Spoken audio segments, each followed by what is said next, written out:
One of the greatest fears most of us with chronic illness have is, can I keep working? Our jobs provide us with a lot of things we need, like income and health insurance, self-worth, etc. Each of us has to find his own answer to this question, however. Many of us keep working, perhaps with reasonable accommodation from employers, but many people do change jobs or positions, or find a way to work fewer or flexible hours, or look for ways to work from home. Some simply find that they can't continue working. So balancing work and chronic illness is always a challenge, but most patients with fibromyalgia are able to remain employed. The answer to this question really depends upon one's job and whether job accommodations can be made to ease the symptoms.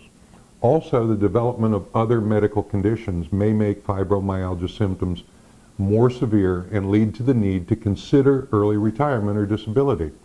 Studies show that roughly 25% of fibromyalgia patients receive some form of disability compensation at any given time.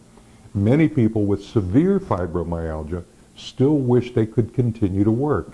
However, patients may lack the physical and mental stamina to do so on a sustained basis, with sustained being the key word here. Even when severely impacted patients can exert themselves and push through, they experience a delayed flare-up of symptoms a few hours or a day later. Such flare-ups may last for several days, sometimes even longer, and unfortunately, the disability testing protocol used by insurance carriers has been structured to exclude all data about this delayed phase. When fibromyalgia flares up frequently, this unfortunately is not taken into consideration during the course of evaluating an individual for some form of disability. Now, the functional capacity evaluation, or the FCE, is the most common disability test used, and it only collects data during the test period itself, and it ignores the pain and other symptoms that flare up later. So, in my opinion, a more appropriate and valid test of ability for people with fibromyalgia needs to be realistically mimicking a real work week and include information on how the patient feels during the flare-up phase. For most people with severe fibromyalgia, the process of completing an activity or exercise can be difficult, but the hardest part is getting through the flare-up, which may be delayed 6, 23, 24 hours after the activity that set it in motion. One important question remains: how in good faith could one use a test for fibromyalgia and chronic fatigue that ignores the delayed flare-up phase?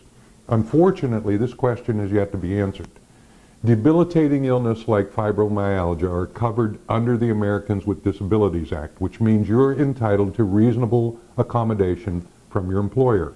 If your symptoms become too severe for you to continue working, you may even qualify for Social Security disability or supplemental security income for those with a shorter work history.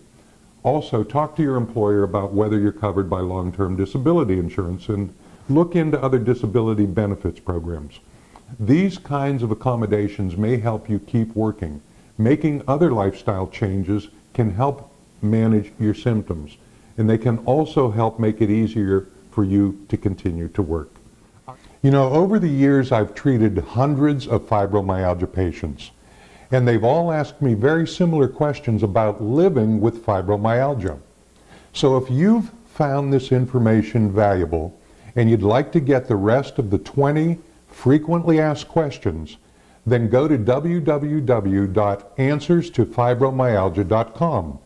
In addition to these videos, I'm going to send you my fibromyalgia roadmap, a visual guide to controlling the symptoms and minimizing the discomfort of this disease, including what you should be doing over the next 90 days.